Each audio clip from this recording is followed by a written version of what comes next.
बिस्मिल्लाहिर्रहमानिर्रहीम। आज हम चैप्टर नंबर 4 के एमसीक्यूज को डिस्कस करेंगे। Introduction to analytical geometry. इसके पहले हम 50 एमसीक्यूज जो हैं उनको डिस्कस करेंगे। सबसे पहले है हमारे पास द पॉइंट 3 - 3 विल बी लाई इन। अब हमने ये देखना है कि ये पॉइंट किस क्वाड्रेंट के अंदर लाई कर रहा है, फर्स्ट के अंदर, सेकंड के, थर्ड के या फोर्थ क्वाड्रेंट के अंदर। तो हम पहले इसको डिस्कस करते हैं जी। हमारे पास यहाँ पे ये वाई एक्सिस होते हैं, यहाँ पे भी नेगेटिव वाई एक्सिस, यहाँ पे X axis positive, Y axis positive, यहाँ पे एक्स एक्सिस नेगेटिव होता है। तो यहाँ पे देखिए हमारा एक्स पॉजिटिव है और वाई नेगेटिव है। एक्स पॉजिटिव और वाई नेगेटिव, तो ये हमारे पास बेसिकली फोर्थ क्वाड्रेंट जो है इसमें लाई करता है। ये देखें यहाँ पे y हमारा नेगेटिव है और x पॉजिटिव है, तो इसका हमारे पास ऑप्शन डी होगा।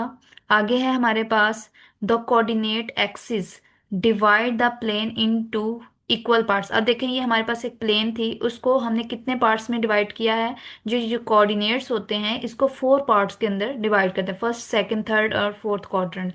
तो इसका ऑप्शन सी जो होगा वो हमारे पास ट्रू होगा। नेक्स्ट है हमारे पास all points x y with x less than 0 का मतलब होता है कि हमारा जो है एक्स नेगेटिव है, क्योंकि हमारे पास यहाँ पे 0 होता है और 0 से छोटे जितने भी होंगे वो नेगेटिव नंबर होते हैं, और 0 से जो ग्रेटर होते हैं वो हमारे पास पॉजिटिव नंबर होते हैं। ठीक है, तो जितने भी हमने इससे लेस लेने हैं, एक्स के 0 से लेस नेगेटिव नंबर, यानी कि हमारा एक्स नेगेटिव हो और वाई भी नेगेटिव, दोनों ही नेगेटिव हो, तो वो किस क्वाड्रेंट में लाई करते हैं। ये हमारा फर्स्ट क्वाड्रेंट है, ये सेकंड है, ये हमारा थर्ड क्वाड्रेंट है, ये हमारा फोर्थ है। तो अब देखें दोनों नेगेटिव इसके अंदर है, तो ये हमारे पास जो बनता है वो फोर्थ क्वाड्रेंट बनता है। तो इसका जो ऑप्शन हमारे पास होगा वो डी होगा। क्लियर।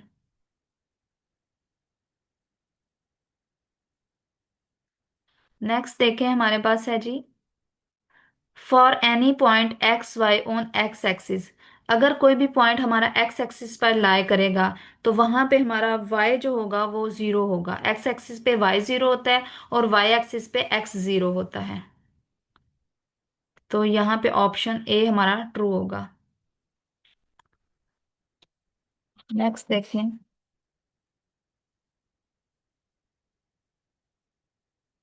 नेक्स्ट है हमारे पास the x components of a point x y is called. जो एक्स होता है उसको हम कहते हैं एब्सिस्सा, और जो वाई होता है उसको हम ऑर्डिनेट कहते हैं। तो ये जो एक्स कंपोनेंट है उसका हम क्या बोलेंगे, एब्सिस्सा। ठीक है, तो इसका ऑप्शन जो है हमारे पास पांचवें का वो बी है करेक्ट। आ गया next, centroid of the triangle with vertices this. अगर ये वर्टिसेस होंगे तो इनका सेंट्रॉइड क्या होगा। अब सेंट्रॉइड में यहाँ पे हमें फार्मूला पता होना चाहिए सबसे पहले। तो उसके हमारे पास ये x1 x2 x3 है। तो general formula x1 plus x2 plus x3 divided by 3, और फिर y1 plus y2 plus y3 divided by 3। इसके अंदर जब वैल्यू पुट करेंगे, टू माइनस, ये देखिए माइनस माइनस माइनस टू और टू माइनस टू 0। तो हमारा x का 0 और y का भी हमारा 0 ही आ गया। 1 + 3 4, 4 यहाँ पे +4 है तो वो तो 8 होगा। मेरे ख्याल में यहाँ पे गलती हुई हुई है इनसे, इधर इन्होंने -4 लगाना होगा। तो यहाँ पे देख लेते हैं। पहले x वाले सारे कंपोनेंट्स को हम ऐड करेंगे। 2 - 1 - 1 डिवाइडेड बाय 3, और यहाँ पे है जी 1 + 3 - 4 डिवाइडेड बाय 3।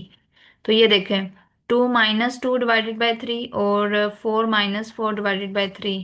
तो यहाँ पे ये वाले काटे जाते हैं, 0 0 0 हमारे पास। इसका ऑप्शन जो है वो बी ट्रू होगा। The distance of the point -2 -3 from Y axis. Y axis से इसका डिस्टेंस कितना होगा। ये देखें हमारे पास है जी, ये वाई एक्सिस है, और हम इस पॉइंट को ड्रा कर लेते हैं।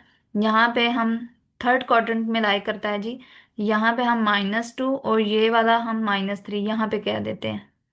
यहाँ पे -2 है और यहाँ पे -3 है। ठीक है, और हमने फ्रॉम वाई एक्सिस से हमारा कितना बनता है। ये देखें वाई एक्सिस से यहाँ पे अगर हम डालें तो ये हमारे पास बनता है जी -2 तक। ये देखना यहाँ से, ये पॉइंट है ना, तो वाई एक्सिस से यहाँ तक का जो डिस्टेंस है बेसिकली वो -2 हमारा कंसीडर होगा। तो इसका ऑप्शन ए है। इसको मैं रिमूव कर देती हूँ।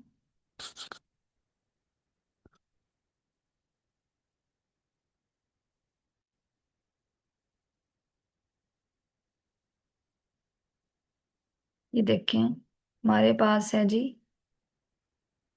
ये। तो पॉइंट अगर यहाँ पे लाई कर रहा है तो वाई एक्सिस से यहां तक का डिस्टेंस, तो ये समझ ले हमारा -2 था यहाँ पे एक्स का। तो यहाँ पे इसका पॉइंट -2 होगा। आगे है the distance between this is. अब ये दो पॉइंट्स हैं, इनके दरमियान में हमने डिस्टेंस फार्मूला लगाना है। हमारे पास है जी x1 x y1 x2 y2। तो हमारे पास x2 -x1 का स्क्वायर, 2 -1 का स्क्वायर, प्लस फिर है हमारे 1 -2 का स्क्वायर, स्क्वायर रूट। तो यहाँ पे हमारे पास जो आएगा 2 -1 का स्क्वायर, 1 का स्क्वायर, और यहाँ पे भी +1 का स्क्वायर क्योंकि माइनस है। तो √2 जो है इसका ऑप्शन सी करेक्ट होगा। नेक्स्ट है हमारे पास डिस्टेंस -3 और 7 फ्रॉम एक्स एक्सिस। अब एक्स एक्सिस से हमने डिस्टेंस इसका बताना है। -3 नेगेटिव, और यहाँ पे हमारे पास, यहाँ पे बात करते हैं हम, x -3 आ जाए और y पॉजिटिव आ जाए। y क्या है, 7 है। फॉर एग्जाम्पल के तौर पे मेरे पास यहाँ पे 7 है और यहाँ पे हम 3 कर लेते हैं, 3। तो इस पॉइंट ने यहाँ तक जाना है, यहाँ तक। और हमने, उसने बोला है एक्स एक्स एक्सिस से, यानी यहाँ से यहाँ तक का ये वाला डिस्टेंस बनता है। तो ये वाला डिस्टेंस बेसिकली हमारे पास कहाँ पे बनता है जी, ये वाला 7 पॉइंट पे बनता है। ठीक है, तो हमने इसका ऑप्शन जो है वो सी कहना है।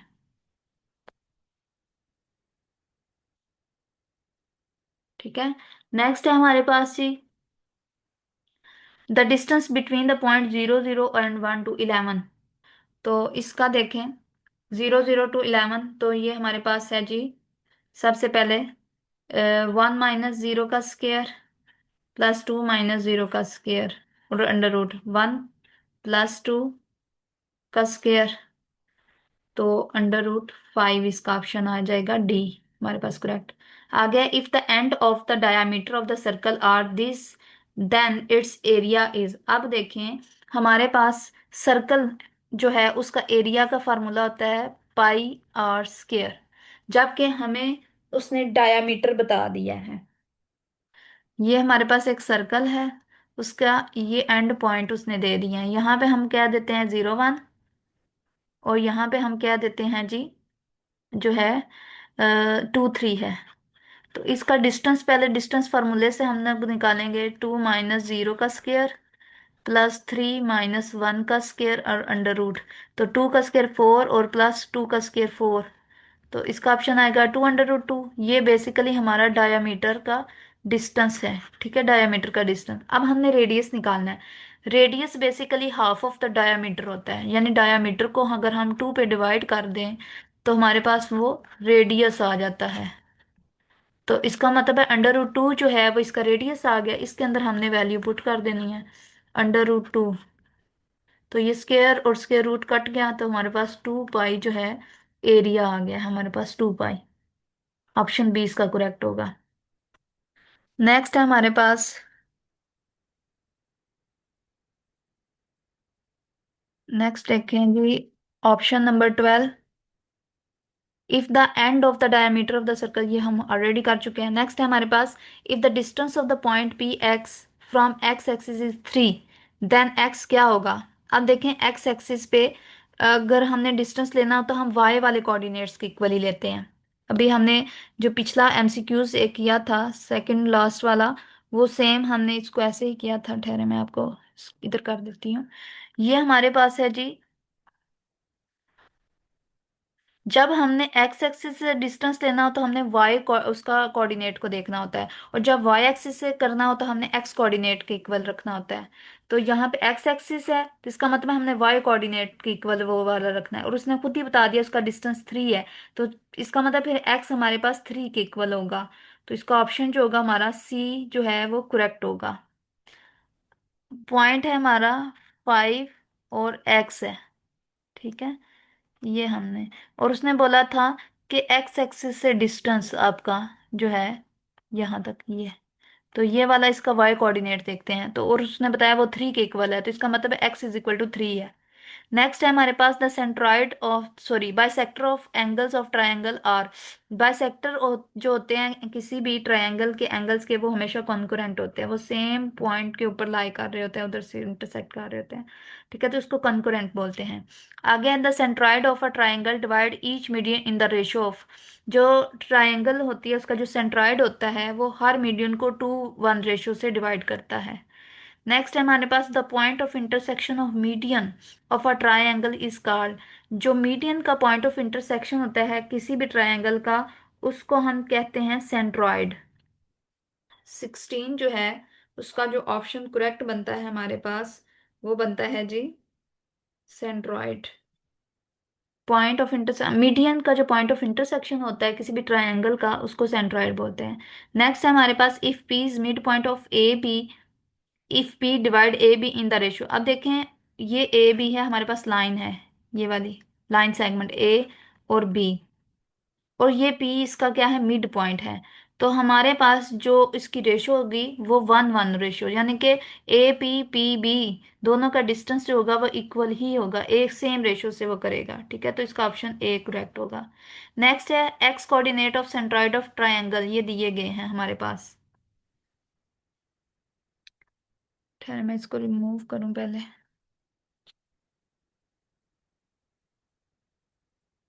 18।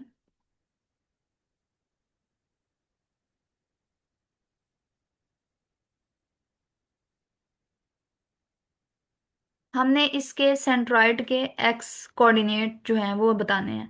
तो -2 -4 और +3, यहाँ पे हमारे पास क्या आएगा, 3 -2 और -4 जो है, हमने जस्ट उसका एक्स वाला कोऑर्डिनेट बताना है, वाई वाला नहीं बताना हमने। तो इसको हम कर लेते हैं, सिर्फ एक्स वाले में एक्स वाले जो पॉइंट है उनको ऐड करना है हमने, और उनकी तादाद पे हमने डिवाइड करना है। -2 -4 +3 डिवाइडेड बाय 3, तो ये हमारे पास आ जाएगा 3 - 6 3, और -3/3, और ऑप्शन आ जाएगा इसका -1। तो इसका ऑप्शन ए हमारा करेक्ट होगा। अगर वाई कोऑर्डिनेट बोलता है इसके, तो हमने वाई वालों को सिर्फ ऐड करना है, वाई वाले 5 और 1 6, 6 और 3 9, 9 को हमने 3 पे डिवाइड करें तो हमारे पास 3 आता है, तो इसका ऑप्शन बी करेक्ट होगा। नेक्स्ट है हमारे पास mid point of a b का मिड पॉइंट लेना है। तो मिड पॉइंट का लेने का मतलब ये है कि हमने x1 +x2 डिवाइडेड बाई 2, जितने होंगे उतने उसकी तादाद पे डिवाइड करना है, और y1 +y2 डिवाइडेड बाई 2, ये मिड पॉइंट है उसका फार्मूला। अब x1 और x2 2/2, और इसी तरीके से इधर भी हमने 2/2 करेंगे, तो हमारे पास जो इसका ऑप्शन होगा वो 1:1 आएगा, ऑप्शन डी इसका करेक्ट होगा। नेक्स्ट है हमारे पास 21। 21 में the centroid of the triangle whose vertices are this. इसके सेंट्रॉइड्स हमने जो है वो बताने हैं कि वो कौन से हैं ट्रायंगल के।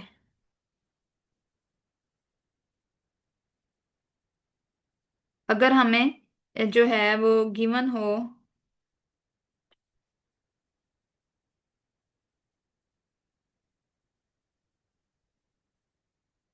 नेक्स्ट 1 मिनट इसको मैं रिमूव कर लूं।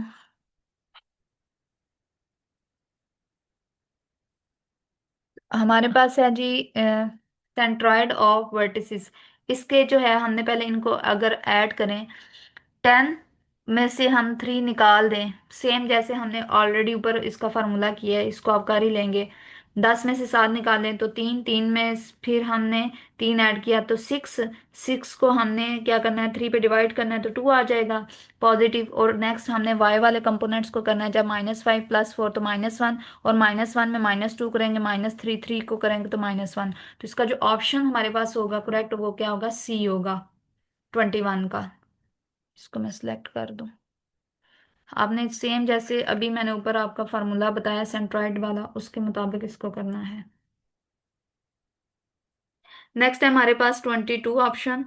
22 के अंदर हमारे पास गिवन है जी the point of concurrency of the medians of a triangle is called centroid, उसको बोलते हैं। कॉन्करेंट से ही निकला है, तो उसको सेंट्रॉइड बोलते हैं। आ गया था medians of a triangle are, जो मीडियन होता है किसी भी ट्रायंगल का, वो आपके पास जो होगा वो भी कॉन्करेंट ही होगा। ठीक है, नेक्स्ट है आपके पास, if 3 5 is the mid point of 5 a and b 7, then, यानी इन दोनों का मिड पॉइंट ये है, इसका मतलब है 5 में प्लस करें हम b, और इसको 2 पे डिवाइड करें x कंपोनेंट में, और इसी तरीके से y कंपोनेंट a+7 करें और डिवाइडेड बाय 2 करें, ये वाला, ये मिड पॉइंट में किसके इक्वल आ गया है, पहला कंपोनेंट जो है x का वो 3 है, और दूसरा हमारे पास क्या है, 5 है। तो 5 + b/2 = 3, तो यहां से हमने इसकी b की वैल्यू निकालनी है, 5 + b = 6, तो b 6 - 5 = 1, तो b की जो वैल्यू है वो हमारे पास क्या है, 1। अब देखते हैं 1 कहाँ पे है, b की वैल्यू 1, इधर 2 है, इधर 3 है, इधर भी 2 है, तो इधर भी 3 है, b की 1 आगे सेम हमने क्या करना है, a की निकालनी है, a+7 / 2 = 5, और 2 उधर जाकर मल्टीप्लाई होकर 10, और 10 में से 7 माइनस करें तो हमारे पास a की आती है 3, तो इसका ऑप्शन जो है हमारे पास डी क्लियर होगा। नेक्स्ट है हमारे पास लोकेशन ऑफ पॉइंट है pxy फॉर विच x और y अगर दोनों ही इक्वल आ जाएं इज इन द क्वाड्रेंट, तो किस क्वाड्रेंट के अंदर लाई करते हैं, हमें पता है यहाँ पे फर्स्ट x और यहाँ पे y पॉजिटिव, दोनों ही पॉजिटिव होते हैं, और यहाँ पे x नेगेटिव। अब देखें यहाँ पे x नेगेटिव है और y क्या है, पॉजिटिव, और यहाँ पे y नेगेटिव है और x जो है वो पॉजिटिव है फोर्थ, जबकि यहाँ पे भी दोनों सेम होते हैं, दोनों नेगेटिव, और यहाँ पे भी दोनों सेम होते हैं, यानी फर्स्ट क्वाड्रेंट में और हमारे पास थर्ड क्वाड्रेंट के अंदर दोनों x और y की वैल्यूज इक्वल होती हैं, यानी कि या तो दोनों पॉजिटिव होंगे या फिर दोनों नेगेटिव होंगे, तो इसका ऑप्शन जो है हमारे पास ए ट्रू है। नेक्स्ट है the slope of line with inclination 60 degree is, अब स्लोप ऑफ लाइन के लिए जो इसका इंक्लिनेशन होता है वो अल्फा होता है, और टेन थीटा जो भी आप लिखते हैं जी यहाँ पर, अब थीटा की वैल्यू 60 डिग्री दी हुई है, तो टेन थीटा टेन 60 जो होता है वो √3 के इक्वल होता है, तो यहाँ पे हमारा ऑप्शन जो है वो डी ट्रू होगा। नेक्स्ट सिमिलरली हमने जो है इंक्लिनेशन 90 पे निकालना है, और टेन 90 अनडिफाइंड हो जाता है, तो इसका ऑप्शन डी हमारा ट्रू होगा। नेक्स्ट देखें, नेक्स्ट है हमारे पास गिवन, यहाँ पे देखें G 28, if alpha is the inclination of a non vertical line L then its slope, अगर नॉन वर्टिकल है तो हमारे पास उसकी जो स्लोप होगी वो tan ऑफ अल्फा की इक्वल होगी। यहाँ पे इसका जो ऑप्शन है हमारे पास वो है जी सी होगा tan ऑफ अल्फा। नेक्स्ट है हमारे पास the slope of the line with inclination 0 degree, यानी कि tan 0 पे आपका ऑप्शन 0 आ जाएगा।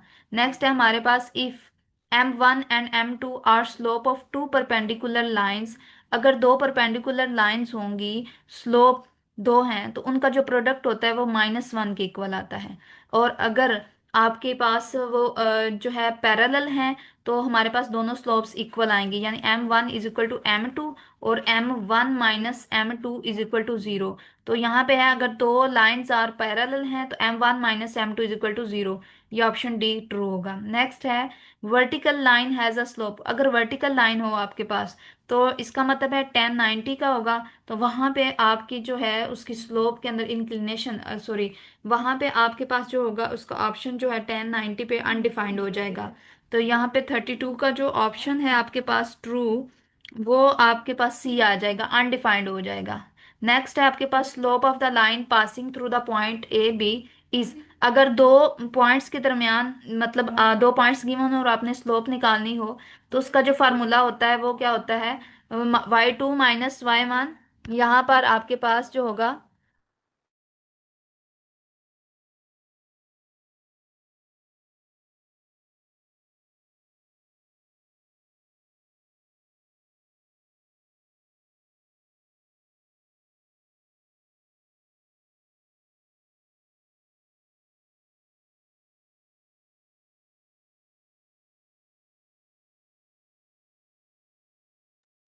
नेक्स्ट देखें इसको, हमारे पास है जी अगर दो हमारे पास स्लोप गिवन हो, सॉरी पॉइंट गिवन हो, तो उसकी स्लोप निकालने का फार्मूला है y2 - y1 divided by x2 - x1। 33 का जो इसका ऑप्शन होगा वो होगा हमारे पास 33 का ऑप्शन है जी हमारे पास ए। नेक्स्ट है slope of the line perpendicular this. अब इसके दो मेथड हैं, एक तो है हम स्लोप निकालें और उसका हमने परपेंडिकुलर निकालना होगा, तो वो दूसरे का इनवर्स होगा, माइनस में हम लोग लिखते हैं। तो इसका एक है स्लोप निकालने का, ओरिजिनल स्लोप जो है इसकी निकालने का ये है मेथड कि minus coefficient of X divided by coefficient of Y. Original slope जो होती है इसको हम ओरिजिनल स्लोप बोल, ओरिजिनल स्लोप वो है minus coefficient of X, minus coefficient of X क्या है 3, और कोफिशिएंट ऑफ वाई -4, ये आ गया हमारे पास 3/4। अब हमने क्या करना है, परपेंडिकुलर निकालना है, और परपेंडिकुलर के लिए हमें पता है प्रोडक्ट m1 और m2 जो होता है वो -1 के इक्वल होता है। और अगर हम लोगों ने परपेंडिकुलर स्लोप निकालनी हो तो वो होता है -1 ओवर ओरिजिनल स्लोप के। ठीक है, तो यहाँ पे परपेंडिकुलर जो स्लोप है, परपेंडिकुलर स्लोप, तो इधर हम करते हैं जी -1 ओवर ओरिजिनल स्लोप है 3/4, तो इसका ऑप्शन आएगा -4/3। तो इसका जो ऑप्शन है परपेंडिकुलर स्लोप का वो हमारे पास 34 का जी बी, -4/3। नेक्स्ट है हमारे पास, जब भी आपने परपेंडिकुलर स्लोप निकालनी हो तो original slope -1 over original slope जो होगी वो उस तरीके से भी आप कर सकते हैं, और इसका सेकंड मेथड भी मैं आपको बता देती हूँ इसको कैसे करना है आपने। हमारे पास जी ये लाइन गिवन है, इसको हम वाई इंटरसेप्ट फॉर्म के अंदर लिख लेते हैं सबसे पहले, y = फॉर्म के अंदर। ठीक है, तो -4y को उस तरफ ले जाते हैं तो 4y पॉजिटिव हो जाएगा दूसरी तरफ जाकर, और इधर आ जाएगा 3x + 5। अब y को अकेला करना है तो हमने 3/4x + 5/4 मल्टीप्लाई और दोनों के साथ डिवाइड हो गया। अब ये हमने स्लोप इंटरसेप्ट फॉर्म पड़ी हुई है mx + c। ठीक है, तो यहाँ पे हम अगर इसको कंपेयर करें तो हमारे पास m जो होती है वो होती है 3/4, और परपेंडिकुलर स्लोप m प्राइम कह दे तो -1 ओवर m के इक्वल होती है, और वो -1 ओवर 3/4 और 4/3, -4/3। इसका ऑप्शन जो होगा वो क्या होगा, बी होगा। इसको इस मेथड से भी कर सकते हैं आप। नेक्स्ट है हमारे पास equation of horizontal line through A and B. अब अगर हमने इक्वेशन लिखनी हो हॉरिजॉन्टल लाइन की तो हमारे पास क्या होना चाहिए, अब देखें यहाँ पे है, अब हॉरिजॉन्टल लाइन आपने बनानी है तो इसका मतलब है हमारा y समथिंग होना चाहिए, y = जो है वो क्या होना चाहिए, 35 है हमारे पास ऑप्शन, तो y = b होना चाहिए, ये वाला हमारे पास ऑप्शन आ जाएगा। ये x है और ये y, क्योंकि x में फिर वो 0 हो जाएगा और हमारा जो है y पे होना चाहिए, तभी वो हमारी हॉरिजॉन्टल के इक्वेशन बनेगी। नेक्स्ट है हमारे पास 36 equation of the line with slope. अब यहाँ पे देखें, यहाँ पे equation of the line with slope -2 और इंटरसेप्ट। अब हमने, अभी मैंने आपको ऊपर इसकी जनरल फॉर्म स्लोप इंटरसेप्ट की लिख के दिखाई थी कि यहाँ पे y = mx + c basically intercept form है। यहाँ पे ये स्लोप -2 है तो यहाँ पे -2x आ जाएगा, यानी m हमारे पास -2 है, और y इंटरसेप्ट है 3 + 3। तो जो इसका बनेगा ऑप्शन देखें, यहाँ पे हमारे पास क्या बना है जी, -2x + 3, या इसको अगर इस तरफ ले जाएं y + 2x = 3, तो इसका ऑप्शन सी जो है ये करेक्ट है। नेक्स्ट है हमारे पास equation of the line passing through this point having slope 0 is, मतलब आपका पॉइंट स्लोप वाला फार्मूले के मुताबिक अगर हम इसको करें तो हमारे पास जो है इसका क्या बनता है, पॉइंट स्लोप वाला फार्मूला।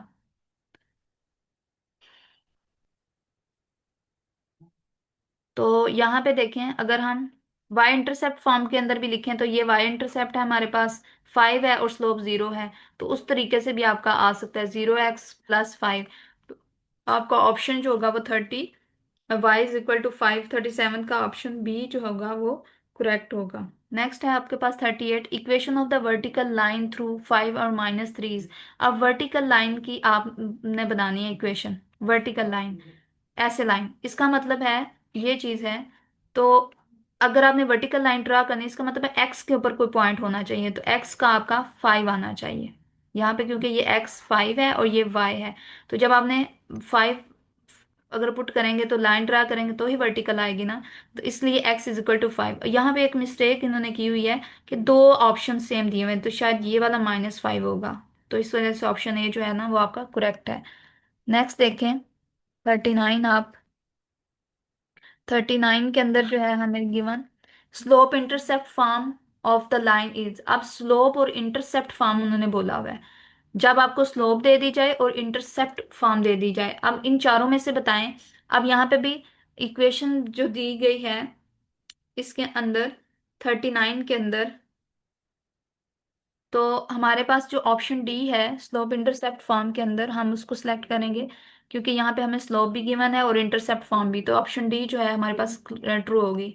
नेक्स्ट है slope of the line perpendicular to the line. अब ये सेम वही है जो ऑलरेडी मैंने करवाया, तो आपने सबसे पहले इसको y इन टर्म में लिखना है जी। 3y को दूसरी तरफ ले जाते हैं, वो हमारा पॉजिटिव बन जाएगा, तो 2x+1। अब हमने y इज इक्वल टू 2/3 +1/3, ये हमारा स्लोप इंटरसेप्ट फॉर्म में आ गया। हमने परपेंडिकुलर लिखना है m प्राइम, और सॉरी पहले हम m देखते हैं। m हमारे पास 2/3 है, तो हमने m प्राइम निकालना है परपेंडिकुलर, तो -1/m, और -1/m जो है 2/3, तो -3/2। तो ये परपेंडिकुलर स्लोप जो है वो -3/2, ऑप्शन बी हमारा ट्रू होगा। नेक्स्ट है हमारे पास if alpha is the inclination of the line L, then x-x1 cos of alpha y-1 y1/sin alpha is called. इसको बोलते हैं सिमेट्रिक फॉर्म। ये हमारे पास जो 41 है इसको हम बोलेंगे सिमेट्रिक फॉर्म। नेक्स्ट है हमारे पास, ये हमारे पास 2 पॉइंट फॉर्म जो है उसके अंदर 2 पॉइंट गिवन होते हैं, तो इसको 2 पॉइंट फॉर्म बोलेंगे हम लोग स्ट्रेट लाइन के। नेक्स्ट है हमारे पास intercept form of equation of the line is. अब यहाँ पे देखें, ये है हमारे पास इज इक्वल टू 1 होना चाहिए, यहाँ पे भी सी है, यहाँ पे भी सी है, और यहाँ पे माइनस आ रहा है, तो ये तीनों ही गलत हैं, तो हमारा ऑप्शन बी ट्रू होगा। Intercept form of the equation of the line x/a + y/b is equal to 1। Next है x intercept form of line. अब इसका देखें, हमने ये वाली फॉर्म बनानी है, तो हमने क्या करना है, पहले 2x + 3y is equal to 1। अब इसको हम लिख सकते हैं x/1/2, क्योंकि डिनोमिनेटर का डिनोमिनेटर हो तो वो नोमिनेटर में चला जाता है। ठीक है, तो y को भी हम लिख सकते हैं 1/3 इज इक्वल टू 1। तो ये देखें x/a + y/b, तो x की इंटरसेप्ट फॉर्म जो है वो a होती है और y की इंटरसेप्ट फॉर्म ये है, तो इसलिए इसका ऑप्शन जो है x का इंटरसेप्ट फॉर्म 1/2 है। नेक्स्ट है normal form of equation of line. इसकी नॉर्मल फॉर्म जो होती है इक्वेशन ऑफ लाइन की, वो बेसिकली हमारे पास x cos of theta + y sin of theta is equal to p के इक्वल होती है। तो इसका ऑप्शन है, ये सारी आपको याद करनी पड़ेंगी। नेक्स्ट है हमारे पास 46। ये देखें यहाँ पे हमें जो गिवन है जी x/a + y/b is equal to 1। तो यहाँ पे देखें स्लोप इंटरसेप्ट फॉर्म है, टू इंटरसेप्ट फॉर्म है, सिमेट्रिक फॉर्म है या नॉर्मल फॉर्म है, तो इसको बेसिकली हम सिमेट्रिक फॉर्म भी बोलते हैं। तो 46 का जो करेक्ट आंसर है वो हमारे पास जो है वो सी है। सॉरी, यहाँ पे टू इंटरसेप्ट फॉर्म भी बोला जा सकता है, दो इंटरसेप्ट हो रहे हैं ना, तो इसको टू इंटरसेप्ट फॉर्म बोलेंगे हम लोग। ठीक है, नेक्स्ट है हमारे पास x cos of alpha + y sin of alpha is equal to p is equation of the straight line in. यहाँ पे है जी नॉर्मल फॉर्म। 47 का जो ऑप्शन है इनको हम बोलते हैं नॉर्मल फॉर्म। नेक्स्ट है हमारे पास the line ax + by + c is equal to 0 is parallel to y axis. y axis के पैरेलल कब होगी, जब हमारा x 0 होगा, यानी कि हमारे पास क्या होगा a, जब हमारे पास क्या होगा 0 होगा। तो यहाँ पे इसका ऑप्शन बी जो होगा वो करेक्ट होगा। अब है next the line ax + by + c is equal to 0 is parallel to x axis. अब x एक्सिस के पैरेलल कब होगी, जब y जो होगा वो क्या होगा 0, तो y 0 का मतलब है कि b जब उसका क्या होगा 0 होगा। तो 49 का जो ऑप्शन है यहाँ पर, सॉरी ये वाला the line ax + by + c, यहाँ पे हमारे पास है, ओहो, पैरेलल एक्स एक्सिस जब होगा हमारे पास, तो x को हमारा 0 होना चाहिए, तो a यहाँ पे 0 होगा, यहाँ पे a 0 होगा। ठीक है, आगे है a linear equation in two variable represent. जो लीनियर इक्वेशन होती है टू, वो बेसिकली रिप्रेजेंट करती है लीनियर स्ट्रेट लाइन को ही रिप्रेजेंट करती है, जबकि यहाँ पे उन्होंने सर्कल, इलिप्स, हाइपरबोला, पैराबोला ये तीन चारों ही नहीं आते इसके अंदर। बेसिकली वो हमारी स्ट्रेट लाइन को करती है। हाँ, अगर यहाँ पे होता है ना क्वाड्रेटिक इक्वेशन, तो वो कोनिक सेक्शन होता है, और कोनिक सेक्शन जो होता है वो यहाँ तो फिर आगे उसके ऊपर फर्दर कंडीशंस दी जाती हैं कि वो पैराबोला है, हाइपरबोला है, इलिप्स है, सर्कल है। तो इस ऑप्शन के अंदर थोड़ा बहुत है कुछ। तो ये हमारे आज के लेक्चर के 50 MCQs थे। उम्मीद करती हूँ आपको समझ आए होंगे। इससे रिलेटेड अगर कोई क्वेश्चन हो आप तो मुझसे पूछिए लीजिएगा। अपना बहुत सा ख्याल रखिएगा, दुआ में याद रखिएगा। ओके, अल्लाह हाफिज।